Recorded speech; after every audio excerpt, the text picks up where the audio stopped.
श्रियकान्ताय कल्याणनिधये निधयेऽर्तिनाम् श्रीवेङ्कटनिवासाय श्रीनिवासाय मङ्गलम्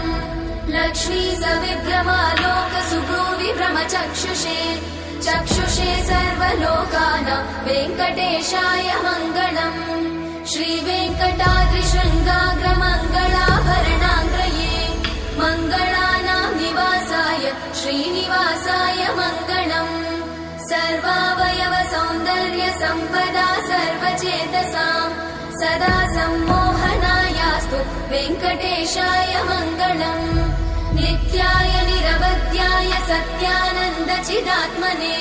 सर्वान्तरात्मने श्रीमद् वेङ्कटेशाय मङ्गलम् स्वतः सर्वविदे सर्वशक्तये सर्वशेषिने सुलभाय सुशीलाय वेङ्कटेशाय मङ्गलम्।